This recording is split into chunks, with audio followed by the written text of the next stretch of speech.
شروع اللہ کا نام لے کر جو بڑا مہربان نہایت رحم والا ہے۔ الف لام میم۔ اہل روم مغلوب ہو گئے نزدیک کے ملک میں، اور وہ مغلوب ہونے کے بعد عنقریب غالب آ جائیں گے چند ہی سال میں۔ پہلے بھی اور بعد میں بھی اللہ ہی کا حکم ہے، اور اس روز مومن خوش ہو جائیں گے، یعنی اللہ کی مدد سے وہ جسے چاہتا ہے مدد دیتا ہے، اور وہی تو غالب ہے، بڑا مہربان ہے۔ یہ اللہ کا وعدہ ہے۔ اللہ اپنے وعدے کے خلاف نہیں کرتا، لیکن اکثر لوگ نہیں جانتے۔ یہ لوگ دنیا کی ظاہری زندگی کو جانتے ہیں اور آخرت کی طرف سے غافل ہیں۔ کیا انہوں نے اپنے دل میں غور نہیں کیا کہ اللہ نے آسمانوں اور زمین کو اور جو کچھ ان دونوں کے درمیان ہے ان کو حکمت سے اور ایک وقت مقرر تک کے لیے پیدا کیا ہے؟ اور بہت سے لوگ اپنے پروردگار سے ملنے کے منکر ہیں۔ کیا ان لوگوں نے ملک میں سیر نہیں کی؟ سیر کرتے تو دیکھ لیتے کہ جو لوگ ان سے پہلے تھے ان کا انجام کیسا ہوا۔ وہ ان سے زور و قوت میں کہیں زیادہ تھے، اور انہوں نے زمین کو جوتا اور اس کو اس سے زیادہ آباد کیا تھا جو انہوں نے آباد کیا، اور ان کے پاس ان کے پیغمبر نشانیاں لے کر آتے رہے۔ تو اللہ ایسا نہ تھا کہ ان پر ظلم کرتا، بلکہ وہی اپنے آپ پر ظلم کرتے تھے۔ پھر جن لوگوں نے برائی کی ان کا انجام بھی برا ہوا، اس لیے کہ وہ اللہ کی آیتوں کو جھٹلاتے اور ان کی ہنسی اڑاتے رہے تھے۔ اللہ ہی خلقت کو پہلی بار پیدا کرتا ہے، پھر وہی اس کو دوبارہ پیدا کرے گا، پھر تم اسی کی طرف لوٹ کر جاؤ گے۔ اور جس دن قیامت برپا ہوگی گناہگار نا امید ہو جائیں گے، اور ان کے بنائے ہوئے شریکوں میں سے کوئی ان کا سفارشی نہ ہوگا، اور وہ اپنے شریکوں سے منکر ہو جائیں گے۔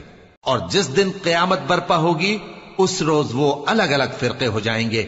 تو جو لوگ ایمان لائے اور عمل نیک کرتے رہے وہ بہشت کے باغ میں خوشحال ہوں گے، اور جنہوں نے کفر کیا اور ہماری آیتوں اور آخرت کی پیشی کو جھٹلایا وہ عذاب میں گرفتار کر کے لائے جائیں گے۔ تو جس وقت شام ہو اور جس وقت صبح ہو اللہ کی تسبیح کرو، یعنی نماز پڑھو، اور آسمانوں اور زمین میں اسی کی تعریف ہے، اور تیسرے پہر بھی اور جب دوپہر ہو اس وقت بھی نماز پڑھا کرو۔ وہی زندہ کو مردے سے نکالتا ہے اور وہی مردے کو زندہ سے نکالتا ہے، اور وہی زمین کو اس کے مرنے کے بعد زندہ کرتا ہے، اور اسی طرح تم دوبارہ زمین میں سے نکالے جاؤ گے۔ اور اسی کی نشانیوں میں سے ہے کہ اس نے تمہیں مٹی سے پیدا کیا، پھر اب تم انسان ہو کر جا بجا پھیل رہے ہو، اور اسی کی نشانیوں میں سے ہے کہ اس نے تمہارے لیے تمہاری ہی جنس کی عورتیں پیدا کی تاکہ ان کی طرف مائل ہو کر آرام حاصل کرو، اور تم میں محبت اور مہربانی پیدا کر دی۔ جو لوگ غور کرتے ہیں ان کے لیے ان باتوں میں بہت سی نشانیاں ہیں۔ اور اسی کی نشانیوں میں سے ہے آسمانوں اور زمین کا پیدا کرنا، اور تمہاری زبانوں اور رنگوں کا جدا جدا ہونا۔ اہل دانش کے لیے ان باتوں میں بہت سی نشانیاں ہیں۔ اور اسی کی نشانیوں میں سے ہے تمہارا رات اور دن میں سونا اور اس کے فضل کا تلاش کرنا۔ جو لوگ سنتے ہیں ان کے لیے ان باتوں میں بہت سی نشانیاں ہیں۔ اور اسی کی نشانیوں میں سے ہے کہ وہ تم کو خوف اور امید دلانے کے لیے بجلی دکھاتا ہے، اور آسمان سے بارش برساتا ہے، پھر زمین کو اس کے مر جانے کے بعد زندہ و شاداب کر دیتا ہے۔ عقل والوں کے لیے ان باتوں میں بہت سی نشانیاں ہیں۔ اور اسی کی نشانیوں میں سے ہے کہ آسمان اور زمین اس کے حکم سے قائم ہے، پھر جب وہ تم کو زمین میں سے نکلنے کے لیے آواز دے گا تو تم جھٹ نکل پڑو گے۔ اور آسمانوں اور زمین میں جتنے فرشتے اور انسان وغیرہ ہیں اسی کے مملوک ہیں، اور تمام اس کے فرما بردار ہیں۔ اور وہی تو ہے جو خلقت کو پہلی دفعہ پیدا کرتا ہے، پھر اسے دوبارہ پیدا کرے گا، اور یہ اس کو بہت آسان ہے۔ اور آسمانوں اور زمین میں اس کی شان نہایت بلند ہے، اور وہ غالب ہے، حکمت والا ہے۔ وہ تمہارے لیے تمہارے ہی حال کی ایک مثال بیان فرماتا ہے کہ بھلا جن غلاموں کے تم مالک ہو وہ اس مال میں جو ہم نے تم کو عطا فرمایا ہے تمہارے شریک ہیں، اور کیا تم اس میں ان کو اپنے برابر مالک سمجھتے ہو؟ اور کیا تم ان سے اس طرح ڈرتے ہو جس طرح اپنوں سے ڈرتے ہو؟ اس طرح ہم عقل والوں کے لیے اپنی آیتیں کھول کھول کر بیان کرتے ہیں، مگر جو ظالم ہیں وہ بے سمجھے اپنی خواہشوں کے پیچھے چلتے ہیں۔ تو جس کو اللہ گمراہ رہنے دے اسے کون ہدایت دے سکتا ہے، اور ان کا کوئی مددگار نہیں۔ سو تم ایک طرف کے ہو کر دین الہی پر سیدھا رخ کیے چلتے رہو، اور اللہ کی فطرت کو جس پر اس نے لوگوں کو پیدا کیا ہے اختیار کیے رہو۔ اللہ کی بنائی ہوئی فطرت میں تغیر و تبدل نہیں ہو سکتا۔ یہی سیدھا دین ہے، لیکن اکثر لوگ نہیں جانتے۔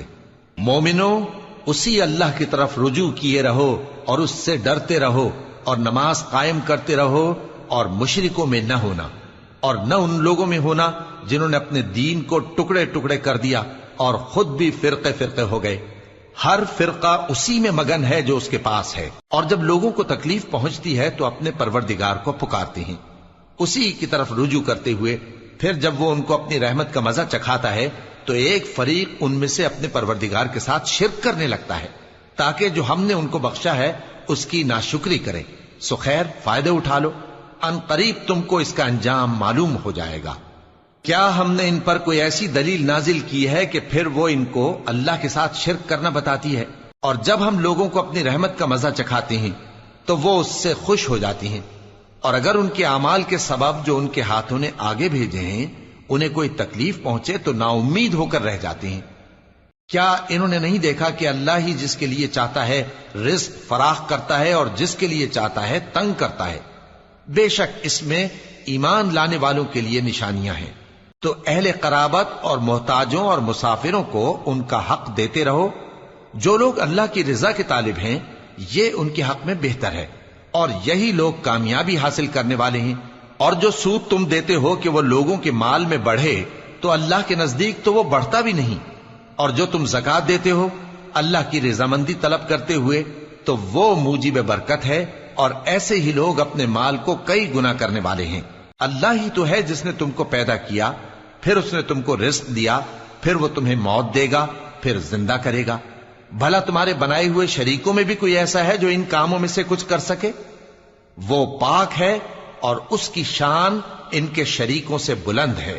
خشکی اور تری میں لوگوں کے اعمال کے سبب فساد پھیل گیا ہے، تاکہ اللہ ان کو ان کے بعض اعمال کا مزہ چکھائے۔ عجب نہیں کہ وہ باز آ جائیں۔ کہہ دو کہ ملک میں چلو پھرو اور دیکھو کہ جو لوگ تم سے پہلے تھے ان کا کیسا انجام ہوا ہے۔ ان میں زیادہ تر مشرک ہی تھے۔ تو اس روز سے پہلے جو اللہ کی طرف سے آ کر رہے گا اور رک نہیں سکے گا، سیدھے دین کے رستے پر سیدھا رخ کیے چلتے رہو، کہ اس روز سب لوگ منتشر ہو جائیں گے۔ جس شخص نے کفر کیا تو اس کے کفر کا ضرر اسی کو ہے، اور جس نے نیک عمل کیے تو ایسے لوگ اپنے ہی لیے آرامگاہ درست کرتے ہیں، تاکہ جو لوگ ایمان لائے اور نیک عمل کرتے رہے ان کو اللہ اپنے فضل سے بدلہ دے۔ بے شک وہ کافروں کو دوست نہیں رکھتا۔ اور اسی کی نشانیوں میں سے ہے کہ وہ ہواؤں کو بھیجتا ہے کہ خوشخبری دیتی ہیں تاکہ تم کو اپنی رحمت کے مزے چکھائے، اور تاکہ اس کے حکم سے کشتیاں چلیں، اور تاکہ تم اس کے فضل سے روزی طلب کرو، اور تاکہ تم شکر کرو۔ اور ہم نے تم سے پہلے بھی پیغمبر بھیجے تو وہ ان کے پاس نشانیاں لے کر آئے، سو جو لوگ نافرمانی کرتے تھے ہم نے ان سے بدلہ لے کر چھوڑا، اور مومنوں کی مدد ہم پر لازم تھی۔ اللہ ہی تو ہے جو ہواؤں کو بھیجتا ہے تو وہ بادل کو ابھارتی ہیں، پھر اللہ اس کو جس طرح چاہتا ہے آسمان میں پھیلا دیتا اور تہ بتہ کر دیتا ہے۔ پھر تم دیکھتے ہو کہ اس کے بیچ میں سے بارش کی بوندیں نکلنے لگتی ہیں، پھر جب وہ اپنے بندوں میں سے جن پر چاہتا ہے اسے برسا دیتا ہے تو اسی وقت وہ خوش ہو جاتی ہیں، جبکہ وہ اس کے برسنے سے پہلے یقیناً نا امید ہو رہے تھے۔ تو اے دیکھنے والے، اللہ کی رحمت کی نشانیوں کی طرف دیکھ کہ وہ کس طرح زمین کو اس کے مرنے کے بعد زندہ کرتا ہے۔ بے شک وہ مردوں کو زندہ کرنے والا ہے اور وہ ہر چیز پر قادر ہے۔ اور اگر ہم ایسی ہوا بھیجیں کہ وہ اس کے سبب کھیتی کو دیکھیں کہ زرد ہو گئی ہے تو اس کے بعد وہ ناشکری کرنے لگ جائیں، تو تم مردوں کو بات نہیں سنا سکتے، اور نہ بہروں کو جب وہ پیٹ پھیر کر لوٹ جائیں آواز سنا سکتے ہو، اور نہ اندھوں کو ان کی گمراہی سے نکال کر راہ راست پر لا سکتے ہو۔ تم تو انہی لوگوں کو سنا سکتے ہو جو ہماری آیتوں پر ایمان لاتے ہیں، سو وہی فرما بردار ہیں۔ اللہ ہی تو ہے جس نے تم کو ابتدا میں کمزور حالت میں پیدا کیا، پھر کمزوری کے بعد طاقت عنایت کی، پھر طاقت کے بعد کمزوری اور بڑھاپا دیا۔ وہ جو چاہتا ہے پیدا کرتا ہے، اور وہ صاحب علم ہے، صاحب قدرت ہے۔ اور جس روز قیامت برپا ہوگی گناہگار قسمیں اٹھائیں گے کہ وہ دنیا میں ایک گھڑی سے زیادہ نہیں رہے تھے، اسی طرح وہ اوندھائے جاتے تھے۔ اور جن لوگوں کو علم اور ایمان دیا گیا تھا وہ کہیں گے کہ اللہ کی کتاب کے مطابق تم قیامت تک رہے ہو، اور یہ قیامت ہی کا دن ہے، لیکن تم کو اس کا یقین ہی نہ تھا۔ تو اس روز ظالم لوگوں کو ان کا عذر کچھ فائدہ نہ دے گا اور نہ ان سے توبہ قبول کی جائے گی. اور ہم نے لوگوں کے سمجھانے کے لیے اس قرآن میں ہر طرح کی مثال بیان کر دی ہے، اور اگر تم ان کے سامنے کوئی نشانی پیش کرو تو یہ کافر کہہ دیں گے کہ تم تو جھوٹے ہو. اسی طرح اللہ ان لوگوں کے دلوں پر جو سمجھ نہیں رکھتے مہر لگا دیتا ہے. پس تم جمے رہو، بے شک اللہ کا وعدہ سچا ہے، اور دیکھو جو لوگ یقین نہیں رکھتے وہ تمہیں اکھاڑ نہ دے